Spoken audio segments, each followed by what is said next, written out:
오늘도 이 시간에 영상으로 함께 예배하시는 분들, 또 이후에 영상으로 예배에 참여하시는 모든 분들 주님 이름으로 축복하고 환영합니다. 지금부터 8월 19일 수요 성경 연구를 하나님 앞에서 함께 시작하겠습니다. 우리 다 같이 사도신경으로 우리의 신앙을 고백합니다. 전능하사 천지를 만드신 하나님 아버지를 내가 믿사오며 그 외아들 우리 주 예수 그리스도를 믿사오니 이는 성령으로 잉태하사 동정녀 마리아에게 나시고 본디오 빌라도에게 고난을 받으사 십자가에 못 박혀 죽으시고 장사한 지 사흘 만에 죽은 자 가운데서 다시 살아나시며 하늘에 오르사 전능하신 하나님 우편에 앉아 계시다가 저리로서 산자와 죽은 자를 심판하러 오시리라. 성령을 믿사오며 거룩한 공회와 성도가 서로 교통하는 것과 죄를 사하여 주시는 것과 몸이 다시 사는 것과 영원히 사는 것을 믿사옵나이다. 아멘. 우리 다 함께 찬송가 543장 어려운 일 당할 때 나의 믿음 정으다, 찬송가 543장을 함께 찬양하겠습니다. 어려운 일 당할 때 나의 믿음 적으나 의지하는 내 주를 더욱 의지합니다. 세월 지나갈수록 의지할 것뿐일세. 무슨 일을 당해도 예수 의지합니다. 성령께서 내 마음 밝히 비춰 주시니 인도하심 따라서 주만 의지합니다. 세월 지나갈수록 의지할 것뿐일세. 무슨 일을 당해도 예수 의지합니다. 밝을 때의 노래와 어두울 때의 기도로 위태할 때 도움을 주께 간구합니다. 세월 지나갈수록 의지할 것뿐일세. 무슨 일을 당해도 예수 의지합니다. 생명 있을 동안에 예수 의지합니다. 천국 올라가도록 의지할 것뿐일세. 세월 지나갈수록 의지할 것뿐일세. 무슨 일을 당해도 예수 의지합니다. 함께 기도하겠습니다. 하나님 아버지, 이 땅의 황무함을 보아 주시옵소서. 주님의 성도들이 고통을 받고 있고 이 땅에 살아가고 있는 모든 백성들이 우리의 죄악으로 인하여서, 우리의 잘못으로 인하여서 고통받고 탄식하고 있는 이 땅의 현실을 주님께서 굽어 살펴 주시옵고 주님께서 불쌍히 여겨 주시옵소서. 우리의 죄과가 깊을지라도, 우리의 죄가 주홍과 같이 붉을지라도 오시어서 눈과 같이 희게 하여 주시며 정금과 같이 새롭게 하여 주시는 여호와 하나님을 믿사오니, 주여 지금 이 시간 우리의 모든 죄악을 없이 하여 주시고 우리를 모든 죄로부터 깨끗게 하여 주시고 우리의 모든 죄가를 기억지 아니하시고 도말하여 주시는 주님의 은혜와 은총을 베풀어 주시옵소서. 다시 한번 주님 이 땅을 회복시켜 주시옵고 다시 한번 주의 백성들이 이 땅 가운데 주님을 믿는 믿음으로 살아갈 수 있도록 주님 우리를 허락하여 주시옵고, 이 땅에 많은 사람들의 삶의 터전을 뒤흔들고 있는 코로나 바이러스로부터 주님의 백성들과 이 땅의 모든 사람들을 구원하여 주시옵소서. 오직 여호와 하나님이 이 땅의 하나님 되심을 고백하는 이 땅의 모든 사람들이 되게 하여 주시며, 이 모든 일들이 지금은 어렵고 슬프고 낭망스럽지만 모든 일들을 통하여 주님의 살아계심과 주님의 전능하심이 다시 한번 이 땅 가운데 드러나게 되어지는 놀라운 역사로 이어지도록 주님 언제나 함께하여 주시고 주의 백성들을 주께서 축복하여 주시옵소서. 하나님, 세상이 어려운 가운데 우리 성도들 더욱더 낮아지고 더욱더 섬기는 마음으로 이 땅을 사랑으로 회복시켜 나아가는 성도들이 되게 하여 주시옵소서. 예수 그리스도께서 그리하셨던 것처럼 우리도 더 낮아지게 하시고 더 섬기게 하시고 그럴 때에 그리스도인이라 칭송받게 하여 주시고 사람들로부터 인정을 회복받게 하여 주시고, 하나님, 그리스도인으로 이 땅을 살아가는 것이 더 이상 부끄러움이 아닌 담대함과 당당함으로 이 땅을 살아내어드리는 하나님의 모든 성도들이 되도록 축복하여 주시옵소서. 오늘 이 시간 오세요 목사님으로부터 하나님의 말씀 듣고자 합니다. 사람의 말이 아니라 하나님의 말씀으로 우리의 귀에 들려지게 하여 주시옵고 그 말씀이 힘과 능력이 되어서 이 세상을 넉넉히 이길 수 있는 하나님의 귀한 말씀으로 우리의 귀에 들려지는 오늘 이 밤 되도록 축복하여 주시옵소서. 예수 그리스도 이름으로 기도하옵나이다. 아멘. 오늘 하나님께서 우리에게 주시는 말씀은 구약성경 이사야 49장 8절에서 26절까지의 말씀입니다. 구약성경 1028면에 있습니다.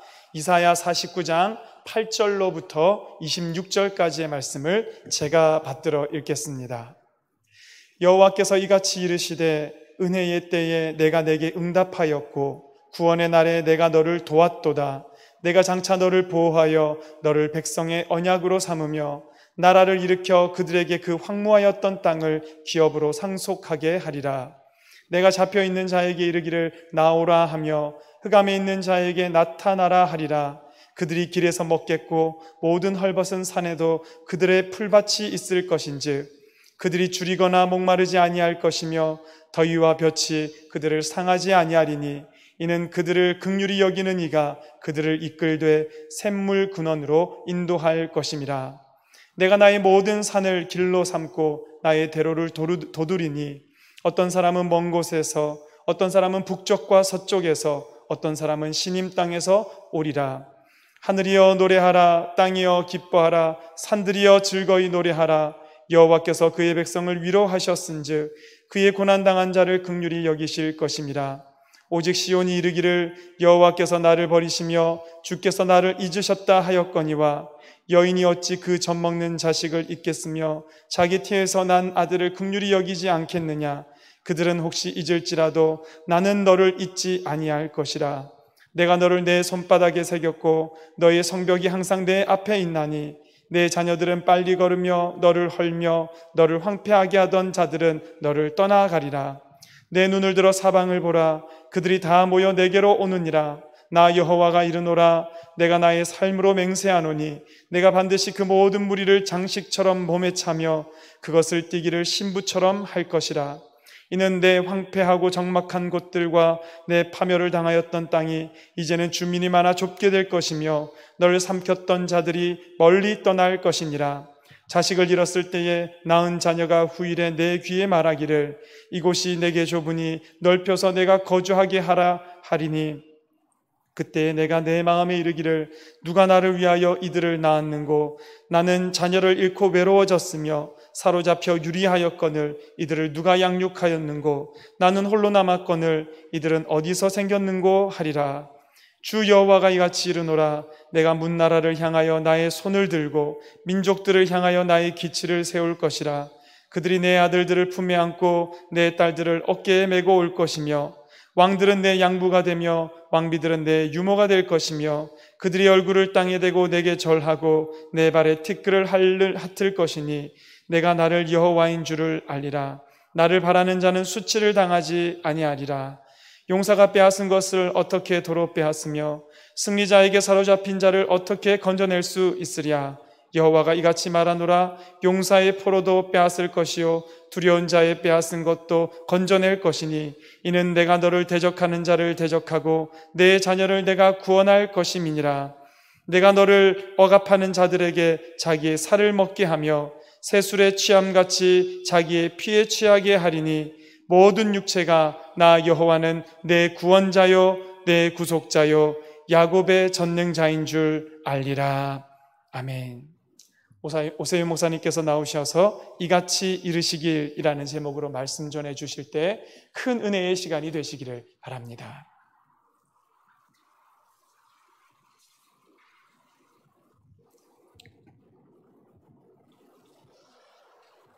최근에 매스컴을 통해서 몇 가지 숫자들을 보게 되었습니다. 마이너스 0.8, 1540, 15,761, 약 6,000, 그리고 9.7입니다. 각각의 숫자가 의미하는 것이 있었습니다. 마이너스 0.8은 2020년 한국의 경제 성장률, 그리고 1540은 1인당 빚, 그리고 15,761은 어제까지 기록된 코로나 확진자 수, 그리고 약 6천은 며칠 전까지 집중호우로 인해서 피해를 입었던 또 이재민의 수, 그리고 9.7은 40만 6천 명에 이르는 청년들의 그 실업률을 나타내는 것이었습니다. 이런 숫자들을 볼 때마다 참 가슴이 저도 답답했는데 당사자들은 어땠을까라는 생각을 해봤습니다. 올해 참 예기치 못한 상황들이 많이 일어나는 것 같습니다. 그런데 한 치 앞도 내다볼 수 없는 우리들이기에 적잖이 당황하게 되는 그 순간들을 넘어서 이 막막한 현실 앞에서 괴로워하고 두려워하고 낙심에 빠지게 됩니다.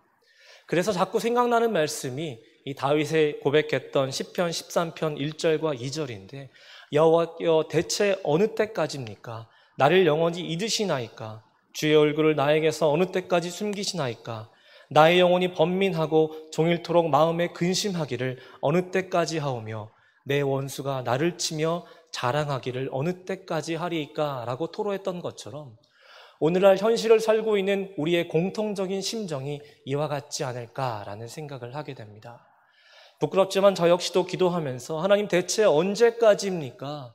언제까지 버티고 있어야 합니까? 라고 기도했는데 며칠 전에 하나님께서 떠오르게 하시는 단어가 있었습니다. 그것은 위로였고 말씀은 고린도후서 1장 3절과 4절 말씀이었습니다. 찬송하리로다. 그는 우리 주 예수 그리스도의 하나님이시요 자비의 아버지시요 모든 위로의 하나님이시며 우리의 모든 환난 중에서 우리를 위로하사 우리로 하여금 하나님께 받는 위로로서 모든 환난 중에 있는 자들을 능히 위로하게 하시는 이시로다. 아멘. 인생을 살다 보면 누구든지 절망이나 포기란 단어를 생각하게 되고 그 때문에 불안함과 고통 속에 살아야 할 때가 있는데 우리 하나님께서는 그때마다 하나님의 백성이라면 우리가 무엇을 기억해야만 하는지를 말씀해 주고 계십니다. 이 고린도 후서 말씀을 통해서 우리가 보게 되는 것은 우리가 위로하시는 하나님을 바라봐야 한다는 겁니다. 여기에는 두 가지 이유가 있는데 먼저는 건져주시기 때문이라는 겁니다. 위로의 헬라어 언어를 살펴보니까 이 파라클레시스라는 단어인데 이것은 곁에서 부른다라는 의미가 있고 또 하나님의 내적 속성이라고 할 수 있는 이 자비가 외적인 구체적인 행위로 드러나게 되는 그런 표현입니다. 그러니까 단순히 환난 속에서 위로의 한마디를 우리에게 전해주시는 것만이 아니라 우리를 그 환난에서 건져주신다는 겁니다. 그리고 또 하나는 타인을 위로하게 하시기 때문이라고 이야기합니다. 여러분, 지금 우리는 정말로 함께 손잡아야 할 때를 지나가고 있습니다. 신앙이라는 것, 하나님과 나와의 1:1 관계이지만 하나님께서는 어느 한 개인만 잘 되기만을 바라지 않으셨습니다. 우리에게 보내주신 그 예수 그리스도를 통해서 그 예수 그리스도 안에서 그 예수 그리스도의 제자된 사람들이 함께 아름다운 신앙 공동체를 이뤄가기를 하나님 바라고 계셨고, 바울을 통해서 우리에게 전해주신 그 말씀, 로마서 12장 15절 말씀에 즐거워하는 자들과 함께 즐거워하고 우는 자들과 함께 울라라고 우리에게 말씀하셨기 때문에 이 때를 지나가면서 우리가 위로의 하나님 바라보며 그 하나님을 통해서 얻게 되는 그 따뜻한 말 한마디와 그리고 그 따뜻한 마음으로 서로에게 좀 힘이 되어줄 수 있는 한 사람이 되길 원하고, 그런 공동체가 되길 원하고, 그리고 우리 창동교회가 되기를 주님의 이름으로 간절히 소망합니다. 여러분, 오늘 본문 속에 보면 지금 우리의 현실과는 조금 다르지만 이 이스라엘 백성들의 현실을 우리가 볼 수 있는데 그야말로 암흑기와 같았습니다. 모든 것을 다 잃어버렸습니다.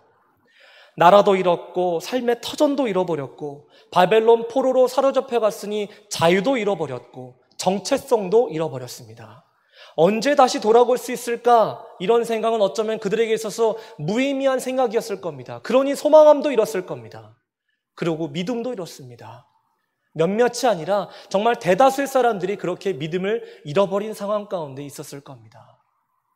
우리가 8절부터 26절까지의 말씀을 보았지만 순서를 조금 바꿔서 14절부터 26절까지의 말씀을 먼저 볼 건데, 여기에는 당시 이스라엘 백성들의 그 모습을 우리가 보게 됩니다. 먼저 14절 말씀에 보면 그들의 믿음 상태를 보게 됩니다. 오직 시온이 이르기를 여호와께서 나를 버리시며 주께서 나를 잊으셨다 하였거니와 라고 말씀합니다. 어떤 상황입니까? 하나님을 의심하고 있는 상황입니다. 여러분, 의심이라는 것, 이 신뢰와 연관되는 단어입니다. 믿지 못하는 순간이 계속되면 이것이 의심으로 발전하게 되고 결국에는 불신으로 이어지게 됩니다. 신앙생활에서도 의심의 정도가 지나치게 되면 결국 의심의 그 대상이 누구에게까지 이릅니까? 바로 하나님에까지 이릅니다. 정말 하나님이 계시긴 한 걸까? 정말로 계시다고 한다면 내가 이토록 고통스러운데 왜 나를 건져주시지 않는가? 이런 생각으로 가득 차게 되는 것이죠. 지금 이스라엘 백성들의 마음 상태가 그랬습니다. 기나긴 포로 생활 거치면서 소망 사라져가고 계속 힘든 생활과 그 힘든 현실만 보게 되니까 하나님에 대한 불평과 의심만 커져버린 상황이고, 하나님과의 그 관계가 단절하는 그 순간까지 이르게 되는 그 상황에까지 이르렀다는 겁니다. 그런데 이런 상황에서 하나님께서는 낙심한 이스라엘 백성들에게 먼저 이렇게 이르십니다. 나는 한시도 너를 잊지 않았다. 나는 결코 너를 잊지 않을 것이다. 이 사랑의 마음을 자식에 대한 모종에 비유하면서 말씀하십니다. 15절 말씀에 보니까 여인이 어찌 그 젖먹는 자식들을 잊겠으며 자기 태에서 난 아들을 긍휼히 여기지 않겠느냐라고 말씀하십니다. 자식을 향한 그 어머니의 사랑 말로 다 할 수 없죠. 극심한 고통을 다 견뎌내면서 그 자식을 낳았고, 이 자식을 위해서라면 자기의 모든 것, 심지어 자기의 생명까지 기꺼이 내어줄 정도로 보여주시는 것이 어머니의 사랑이니 그 사랑 얼마나 지극합니까? 그런데 그 어머니의 사랑보다 더 크고 지극한 사랑이 있다라고 이사야는 이야기합니다. 그게 바로 하나님의 사랑이라는 겁니다. 44장 2절 말씀에 보면 너를 만들고 너를 모태에서부터 지어낸 너를 도와줄 여호와라는 말씀이 기록되어 있는데, 하나님께서 이스라엘 백성들을 낳으셨다라는 겁니다. 그만큼 이스라엘 백성들을 지극한 관심을 가지고 지켜보고 계시다라는 겁니다. 또 하나님께서는 말씀하시기를 여인이 혹 그 자녀를 잊는다 할지라도 나는 너희들을 잊지 않겠다라고 말씀하셨습니다. 여러분, 최근에 참 안타까운 일들이 참 많았습니다. 자식을 학대하고 또 자식을 버리는 그런 기사들을 참 많이 봤습니다. 그럴 때마다 보게 되는 것이 인간의 사랑이 아무리 깊고 넓을지라도 참 불완전하고 한계가 있음을 느낍니다. 반면에 하나님의 사랑, 때때로 그릇된 길로 나가는 것을 보시면서 우리를 징계하시기도 하지만, 그렇다고 해서 우리를 버리거나 잊어버리거나 혹은 버리시는 분이 아니라는 것을 우리가 알고 있지 않습니까? 하나님 어디서나 함께 하시는 분입니다. 그것이 징계의 자리라고 할지라도 말입니다. 하나님께서는 바벨론 포로로 잡혀있는 그 이스라엘 백성들이 있는 그 자리에도 함께 하셨습니다. 이스라엘 백성들이 연단되기까지 기다리셨다가 다시 이끌어내시는 분임을 분명하게 보여주시기 위해서 실제로 그러한 놀라운 구원의 역사를 그들에게 보여주셨습니다. 그리고 하나님 16절에서 이르십니다. 내가 너희를 내 손바닥에 새겼다. 그리고 너의 성벽이 내 앞에 있다라고 말씀하십니다. 고대 사회에서는 이 노예들에게 주인의 소유임을 표시하기 위해서 팔과 다리에 화인을 찍거나 문신을 새겼다고 합니다. 그래서 그 노예가 누구의 소유인 줄을 알게 한다는 것이죠. 네, 여러분, 이런 학창시절에 이런 일도 있지 않았습니까? 우리가 뭔가 중요한 것을 기록해야 되는데 메모지가 없습니다. 그럼 보통 어디에 기록했습니까? 내 손바닥에 기록했습니다. 이 손바닥이라는 것, 우리의 신체 부위에서 가장 잘 보이는 부위이기 때문에 손바닥에 빼곡하게 기록해놓고 보고 또 보면서 이거 잊지 말아야지, 이거 꼭 해야지. 우리 이런 시절 한번 또 경험하지 않았었습니까? 여러분, 하나님께서 이스라엘 백성들을 손바닥에 새기셨다는 건 바로 그런 의미입니다. 내가 결코 너희를 잊지 않겠다. 너희는 결코 잊혀지지 않는 존재다. 잊을 수 없는 존재다라는 것을 이스라엘 백성들에게 말씀해 주신 것입니다. 이것이 놀라운 하나님의 은혜죠. 하나님께 불평만 쏟아내고 의심이 가득했던 그런 이스라엘 백성들에도 불구하고 하나님께서는 내 손바닥에 새겨서 내가 너희들을 잊지 않겠다고 하나님 약속하신 겁니다. 또 그 백성들만 기억하신 것이 아니라 예루살렘 성까지도 하나님은 기억하신다고 말씀하십니다. 이들이 바벨론 포로로 있었을 때가 주전 6세기였는데 이때 예루살렘 성은 완전히 파괴되고 황폐된 채로 남아 있었습니다. 그런데 예루살렘 성 역시 하나님의 관심으로부터 단절되지 않았습니다. 하나님께서는 그들에게 내가 저 예루살렘 성도 잊지 않았다. 저 성으로 너희들을 다시 돌아오게 할 것이다. 하나님 말씀하셨습니다. 여러분, 그렇다고 한다면 우리 한번 이것을 한번 생각해 봤으면 좋겠습니다. 하나님께서 지극한 사랑과 관심을 가지고 나를 그러한 대상으로 삼고 계시는가? 내가 이것을 지금 믿고 있는가? 하나님께서 내 이름도 손바닥에 새겨주셔서 결코 잊혀지지 않는 존재로 만들어주고 계시는가? 내가 이것을 믿는가? 예루살렘 성, 그들에게 있어서는 삶의 터전입니다. 오늘날 우리에게도 적용시켜 본다면 그것은 가정이고 삶의 터전이라고 말할 수 있는데 이것을 하나님께서 지켜주신다는 것, 내가 정말로 믿고 있는가? 이거 한번 생각해보고 점검해 봤으면 좋겠습니다. 여러분, 우리가 새벽마다 로마서 말씀을 쭉 묵상해오고 있는데 우리가 8절, 38절과 39절 말씀을 통해서 우리가 확인했던 말씀이 있지 않습니까? 내가 확신하노니 사망이나 생명이나 천사들이나 권세자들이나 현재일이나 장래일이나 능력이나 높음이나 깊음이나 다른 어떤 피조물이라도 우리를 우리 주 예수 그리스도 안에 있는 하나님의 사랑에서 끊을 수가 없느니라 라고 말씀하시면서 그 지극하신 하나님의 사랑이 우리를 보호해 주시고 그 어떤 것도 우리를 공격하지 못하도록 막아주신다는 것 우리가 봤지 않습니까? 그러니 아무리 절망적인 상황일지라도 연약함 때문에 수도 없이 실패하고 넘어지는 인생일지라도 오직 위로하시는 그 하나님, 보호하시는 하나님만을 바라보며 구원의 소망 가운데 거하시는 저와 여러분이 되시기를 바랍니다. 또 22절과 23절에 보시면 하나님께서 이같이 이르셨습니다. 내가 문나라를 향하여 나의 손을 들겠다. 나의 기치를 세울 것이다. 그리고 23절 하반절에 보면 나를 바라는 자는 수치를 당하지 아니하리라 라고 말씀하십니다. 이것은 하나님께서 약속하신 그 회복의 은혜에 대해서 놀라움을 가지고 여전히 의문을 표시하고 있는 이스라엘 백성들에게 말씀하시는 답입니다. 그리고 여전히 미심적인 마음으로 과연 그런 일이 일어나겠어? 라고 생각하는 사람들에게 들려주시는 말씀입니다. 나의 손을 들 것이다. 그리고 나의 기치를 세울 것이다. 나의 손을 들 것이다 라는 것은 하나님께서 이스라엘 백성들에게 맹세하시겠다라는 겁니다. 그리고 또 여기에는 내가 너희들을 향해 공격해오는 대적들을 내가 공격하겠다라는 의미가 담겨 있습니다. 내가 기치를 세우겠다. 깃발이라는 뜻도 있고 신호라는 뜻도 있고 여기에는 너희가 지금 포로민의 신분이지만 그 신분으로부터 내가 구원하고 너희를 해방시켜 주시겠다는 말씀입니다.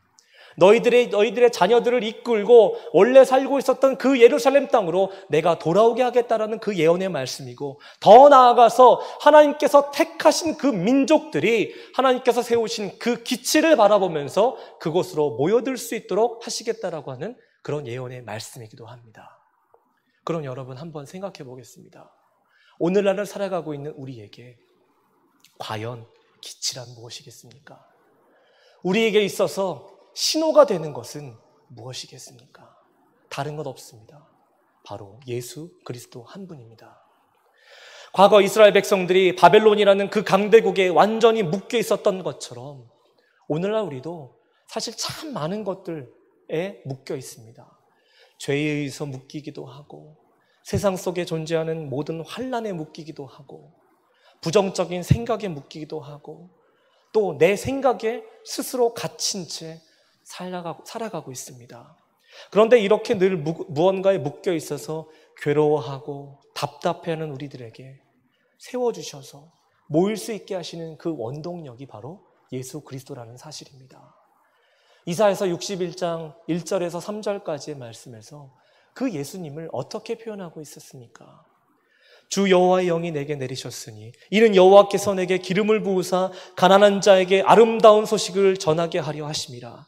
나를 보내사 마음이 상한 자를 고치며 포로된 자에게 자유를, 갇힌 자에게 노임을 선포하며 여호와의 은혜의 해와 우리 하나님의 보복의 날을 선포하여 모든 슬픈 자를 위로하되 무릇 시온에서 슬퍼하는 자에게 화관을 주어 그 죄를 대신하며 찬송의 옷으로 그 근심을 대신하시고 그들이 의의 나무 곧 여호와께서 심으신 그 영광을 나타낼 자라 일컬음을 받게 하려 하심이라. 오늘날 우리가 살아가고 있는 이 세상 전쟁터입니다. 삶의 전쟁터이고 영적 전쟁터입니다. 치열하게 싸워내지 못하면 이겨낼 수 없는 그러한 전쟁터입니다. 그렇다 보니까 우리가 이전부터 참 많은 실패와 절망과 좌절을 경험해 왔습니다. 지금도 그러합니다. 아니, 앞으로도 얼마나 더 많은 것들이 우리에게 다가와서 치열하게 그것 때문에 싸워야 할지 모르겠습니다. 그런데 하나님께 참 감사한 것은 이 전쟁터와 같은 우리의 현실에 예수 그리스도라는 분명한 기치를 세워주셨다는 사실입니다. 십자가 대속의 사랑과 그 부활의 역사를 통해서 죄와 사망의 권세로부터 우리가 그 모든 것들을 끊어내고 승리하게 하셨고, 능력의 그 이름 예수 그리스도의 이름을 부르게 하심으로써 우리가 구원의 승리를 맛볼 수 있게 하시는 은혜를 주지 않으셨습니까? 그토록 놀라운 은혜를 베푸셨던 예수님께서 요한복음 16장 33절을 통해서 우리에게 말씀하시는 것이 무엇입니까? 세상에서 너희가 환난을 당하나 담대하라, 내가 세상을 이기었노라 라고 말씀하시지 않았습니까? 말씀을 준비하는 중에 이런 글을 읽게 되었습니다. 과거 이스라엘과 아랍이 6일간의 전쟁을 벌였는데 이스라엘의 승리 원인으로 꼽힌 것이 있답니다. 먼저는 국론 통일이고 두 번째는 제공권 장악입니다. 그런데 이스라엘이 전쟁 초에 우리는 공개할 수 없는 최신 무기가 있다. 이 최신 무기 때문에 우리는 이 전쟁에서 승리할 수 있다라고 기염을 토하면서 선포했답니다. 그래서 전 세계 군사 전문가들과 이 미국의 정보 당국이 과연 그 이스라엘이 가지고 있는 최신 무기가 무엇인가 조사했답니다. 그 정체를 밝히기 위해서 수도 없이 또 밝혀내고자 했지만 결국에는 그 정보를 알아낼 수가 없답니다.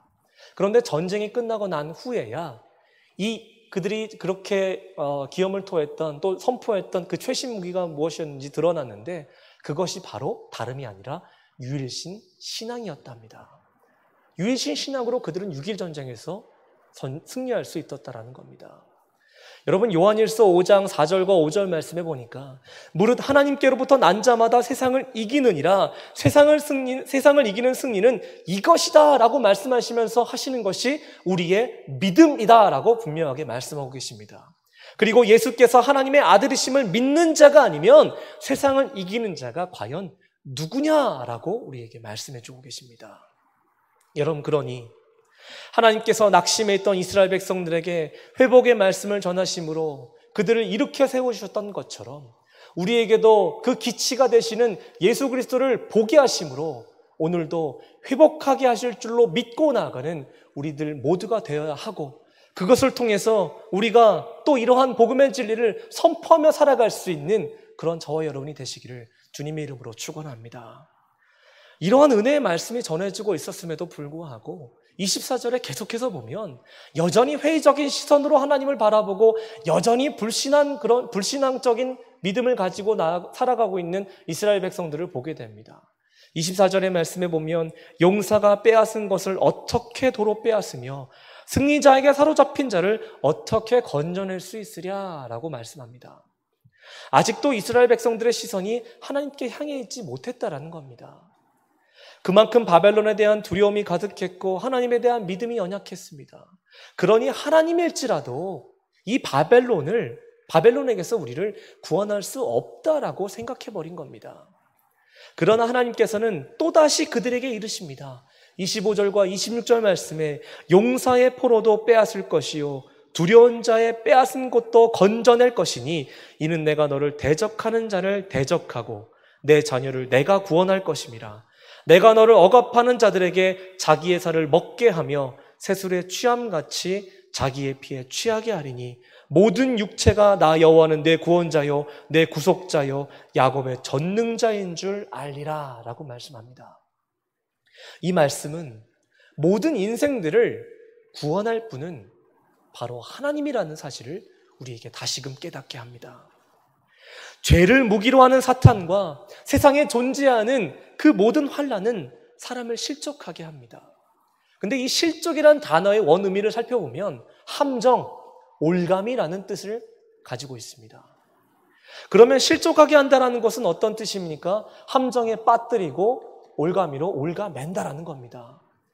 여러분 혹시 영상을 통해서 이 올가미에 걸렸거나 함정에 빠졌거나 늪에 빠졌던 그 동물들을 보신 적이 있습니까? 거기서 빠져나기 위해서 몸부림칩니다.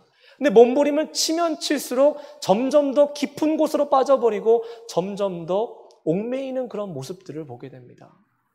근데 생각해보면 우리의 현실도 그렇지 않습니까? 어떻게 해서든 벗어나고 보자 우리가 노력하지만 사람도 환난으로부터 쉽게 자유로워지지 못하기 때문에 벗어나라고 하면 할수록 우리를 더 죄어오는 것을 느끼게 되고 그것 때문에 더 깊은 절망 가운데 빠지게 되고 그래서 탄식할 수밖에 없습니다.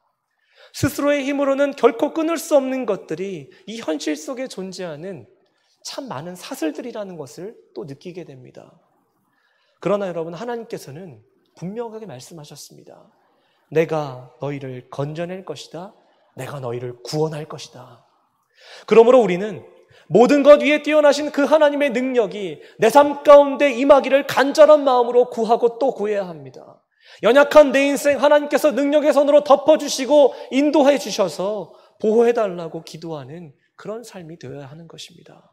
여러분 우리가 주일 예배 때 무엇을 의지하면 안 되는지 목사님의 설교를 통해서 분명히 듣지 않았습니까?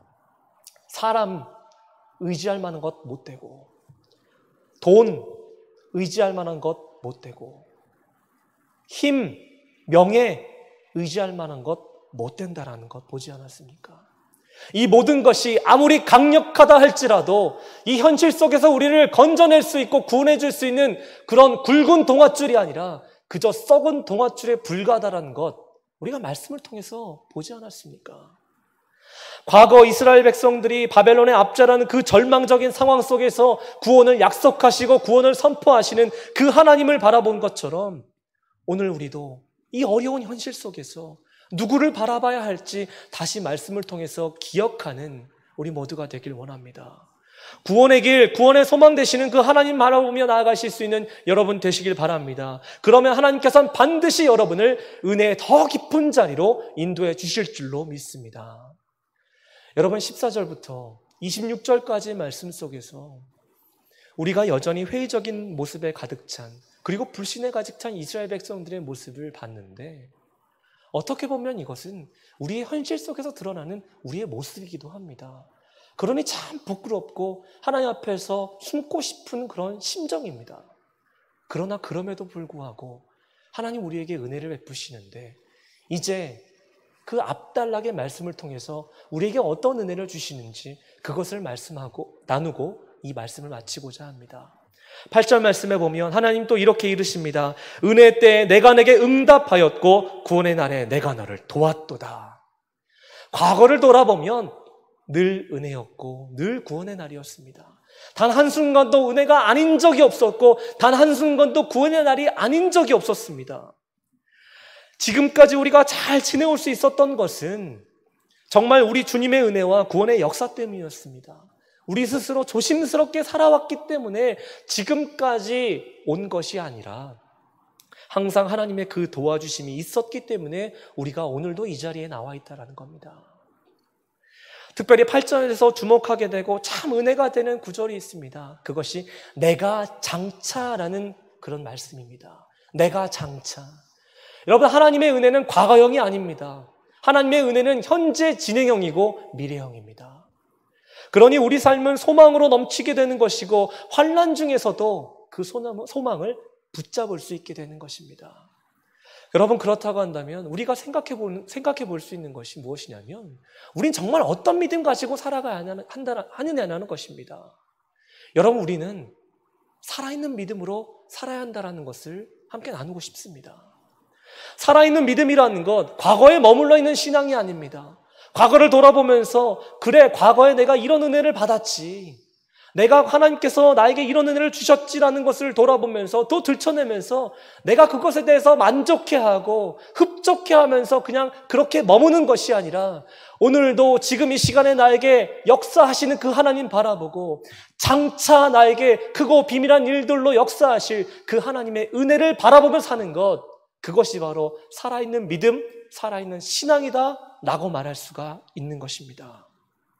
이와 같은 믿음 가지고 살 때, 이와 같이 살아있는 믿음 가지고 나아갈 때 우리에게 주시는 두 가지 은혜를 볼 수 있는데, 하나는 풍성함의 은혜와 그리고 평안의 은혜라는 겁니다. 10절 말씀에 보면 그들이 줄이거나 목마르지 아니할 것이며 더위와 볕이 그들을 상하지 아니하리니 이는 그들을 긍휼히 여기는 이가 그들을 이끌되 샘물 근원으로 인도할 것임이라 말씀하십니다. 주림, 목마름, 더위, 볕, 사람을 궁핍하게 하고 생명을 위협하는 그런 해로운 것들을 상징하는 단어들로 쓰였습니다. 그러나 과거 광야에서 이스라엘 백성들을 구름 기둥과 불 기둥으로 인도하시고 보호하시고 만나와 메추라기로 그들을 먹이시고 옷이 헤어지지 않을 정도로 40년 동안이나 그렇게 함께 하신 하나님께서 우리와도 동행 가신다는 사실 여러분 믿으십니까? 이 사실을 믿으신다면 이 은혜로 말미암아 하나님께서 오늘도 우리에게 풍성한 은혜로 그리고 평안한 은혜를 주실 줄로 믿습니다. 또 하나의 은혜가 있습니다. 그것은 기쁨과 감사의 은혜입니다. 13절 말씀해 보니까 하늘이여 노래하라, 땅이여 기뻐하라, 산들이여 즐거이 노래하라. 여호와께서 그의 백성을 위로하셨은즉 그의 고난당한 자를 긍휼히 여기실 것임이라 라고 말씀하십니다. 결국 하나님께서 우리를 환난에서 건지시는 이유가 무엇일까를 생각해 보면 우리의 마음속에 기쁨과 평안을 회복하게 하시기 위해서 또 감사를 회복하게 하셔서 그 은혜를 이끄시는 하나님 앞으로 나오게 하셔서 하나님을 예배할 수 있게 하시는 그 예배자로 세우시기 위함이 아닌가라는 그런 답을 한번 얻게 됩니다. 여러분, 그렇기 때문에 이 말씀을 통해서 살아있는 믿음으로 기쁨과 감사의 은혜를 회복하시고 하나님께 더 가까이 나아가 정말 귀한 예배드로 서는 저와 여러분이 되기를 축원합니다. 여러분, 말씀을 준비하던 중에 참 좋아하는 찬양 하나를 떠오르게 하셨습니다. 찬송가 429장 세상 모든 풍파 너를 흔들어입니다. 3절 가사를 읊어드리겠는데, 세상 권세 너의 앞길 막을 때 주만 믿고 낙심하지 말아라. 천사들이 너를 보호하리니 염려 없이 앞만 보고 나가라. 받은 복을 세어보아라. 크신 복을 내가 알리라. 받은 복을 세어보아라. 주의 크신 복을 내가 알리라. 아멘. 여러분, 정말로 간절히 바라겠습니다. 우리 성도님들은 이 살아있는 믿음으로 오늘 말씀을 통해 이같이 이르시는 하나님의 은혜에 늘 압도당해서 입에서 늘 감사와 감격의 고백이 흘러 넘치시기를 축원합니다. 참 감사한 것은요, 전화신방 할 때마다 이런 말씀을 해주시는 분이 참 많습니다. 괜찮습니다. 잘 있습니다. 우리 하나님께서 지금까지 저를 지켜주셨고 앞으로도 지켜주실 것인데 뭐가 걱정이겠습니까? 평안하게 잘 지내고 있으니 걱정하지 마시고 또 웃으면서 잘 지내고 있으니 염려하지 마세요. 이렇게 말씀해 주시는 성도님들이 얼마나 많은지 모르겠습니다. 여러분, 우리가 지금 여전히 힘든 시기를 보내고 있고 또 언제 끝날지 모르는 이 불안함과 답답함이 분명 우리 안에 있지만 거기에 갇혀 있지 않고 오늘도 우리를 구원하시기 위해서 우리가 로마서 10장 21절 말씀에서 봤던 것처럼 우리를 향해 친히 손을 벌리고 계시는 그 하나님, 은혜를 이같이 일러주시는 그 하나님, 그래서 언제나 우리를 건져주시는 그 하나님을 향해서 믿음의 발걸음을 옮기고 또 옮기는 그런 주님의 귀한 자녀들이 되기를 원합니다. 오늘 말씀을 통해서 정말 여러분 위로받으시길 원하고 그 위로를 통해서 늘 평안한 삶을 살아가실 수 있는 우리 귀한 창동교회의 모든 성도님들이 되시기를 주님의 이름으로 간절히 축원합니다. 기도하겠습니다. 하나님 아버지, 번민하게 만드는 일들이 계속되고 있는 이때 하나님의 크신 자비와 긍휼로 연약한 저희들을 위로하여 주시옵소서. 내가 함께 하겠다. 내가 너희를 건져주겠다. 내가 너희를 구원하겠다. 이 같은 은혜를 일러주시는 하나님을 바라보게 하시고 우리의 기치가 되어주신 그 예수님 바라보면서 살아가게 하여 주시고 우리에게 오늘 말씀을 통해서 들려주신 그리고 약속하신 그 평안한 삶 누릴 수 있도록 주님 도와주시옵소서. 힘들고 어려운 순간 때문에 마음에 상처 입은 영혼들 참 많은데 말씀을 통해 위로받게 하시고 회복되게 하여 주셔서 기쁘고 감사한 마음으로 주님 있는 자리에서 하나님을 귀하게 예배하며 그 하나님 때문에 내가 삽니다 라고 고백할 수 있는 우리 귀한 창동교회 모든 성도들이 되게 하여 주시옵소서. 모든 것 감사드리며 우리 주 예수 그리스도의 이름으로 기도합니다. 아멘. 우리 다 함께 말씀을 생각하시면서 찬송가 412장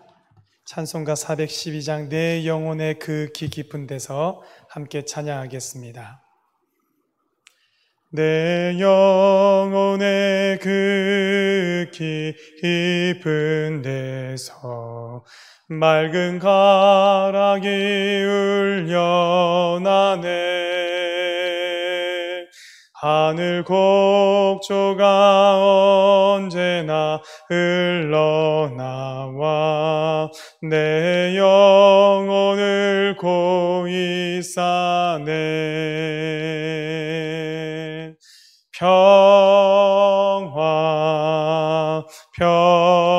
평화로다 하늘 위에서 내려오네. 그 사랑의 물결이 영원토록 내 영혼을 덮으소서. 4절 찬양합니다.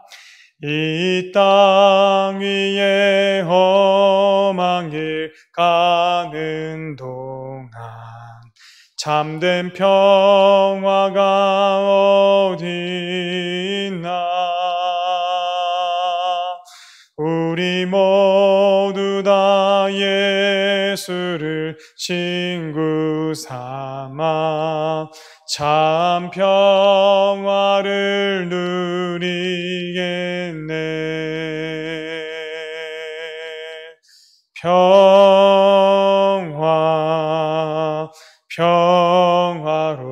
평화로다 하늘 위에서 내려오네.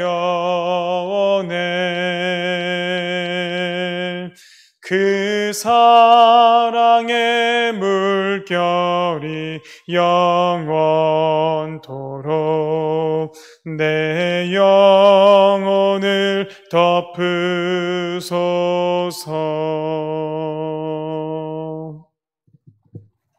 교회 소식을 전해드리겠습니다. 여러분, 언론을 통해서 들으셨겠지만 정부의 방역 강화 지침에 따라서 창동교회의 모든 예배는 비대면 예배, 지금과 같이 온라인 예배로 전환하여서 드리고 있습니다. 이 기간 중에 주일 예배, 주일 저녁 찬양 예배, 또 매일의 새벽 예배, 수요 성경 연구를 실시간으로 원래의 그 예배 시간이 되면 창동교회 유튜브 채널을 통해서 제공하게 될 것입니다. 또한 실시간이 아니어도 그 후에라도 접속하셔서 예배의 영상을 보기를 원하는 분들이 있을 것을 생각해서 그 후에도 계속해서 영상을 제공하도록 하겠습니다. 이번 주일까지는 새벽 예배를 원래 미리부터 준비했던 부목사님들께서 설교해 주시겠습니다. 여러분 아시는 것처럼 제가 원래는 휴가 기간으로 계획이 되어 있어서 교회에 있을 계획이 없었는데 상황이 이렇게 되면서 갑작스럽게 오게 되면서 새벽 예배는 원래 준비하셨던 우리 목사님들께서 설교를 해 주시고요. 수요 성경 연구도 오늘처럼 다음 주일까지는 부목사님의 설교로 대신하도록 하겠습니다. 다만 이번 주일 예배는 제가 설교하여 인도하도록 하겠습니다. 개인의 방역과 위생에 더욱 신경 써주시기를 간절히 부탁을 드리겠습니다. 이 기간 중에 사람들이 많이 모이는 곳에 다녀오신 분들, 또 확진자와 동선이 겹친다고 생각되시는 분들, 스스로 생각하시기에 증상이 있다고 판단되시는 분들은 지체하지 마시고 방역당국의 지침을 따라서 검사를 받아주시는 등 개인의 질병 관리에 최선을 다해 주셔서 행여라도 나 한 사람 때문에 우리 공동체가 또 여러분의 가정이 어려움에 빠지는 일이 없도록 여러분 특별히 주의해 주시기 바랍니다. 또한 이번에 이 사태를 보면서 우리 교회가 직접적인 원인 제공자는 아니지만 수도권의 대규모 코로나 확산에 교회가 관여되어 있는 것은 변명할 수 없는 사실인 것 같습니다. 이 부분에 대해서는 우리가 안타까움을 마음을 가지고 낮아지고 섬기는 마음으로 하나님께 더욱 기도하면서 나아가는 우리 창동교회 성도들과 모든 그리스도인이 되기를 간절히 원합니다. 아울러 이 기간 중에 우리 더욱 기도에 힘쓰고 애통하며 부르짖어서 하나님 아버지 앞에 나아가 앉는 우리 모든 성도님들이 되어주시기를 간절히 부탁을 드리겠습니다. 이제 제가 축도를 하고 오늘 수요 성경 연구를 마치도록 하겠습니다. 지금은 우리 주 예수 그리스도의 크신 은혜와 하나님 아버지의 크고 놀라운 사랑과 성령의 감동 감화 역사하심이 오늘도 주님의 말씀 붙들고 오늘도 주께서 우리에게 말씀하여 주신 그 놀라운 일들이 이루어지기를 간절히 바라는 마음으로 이 땅을 사랑하는 모든 창동교회 성도들 머리 위에 그리고 그 가정 위에 또 현재로 아픔과 슬픔을 겪고 있는 이 나라 이 민족 위에 이제로부터 영원히 함께 하시기를 간절히 축원하옵나이다. 아멘. 이것으로 수요 성경 연구를 모두 마치도록 하겠습니다.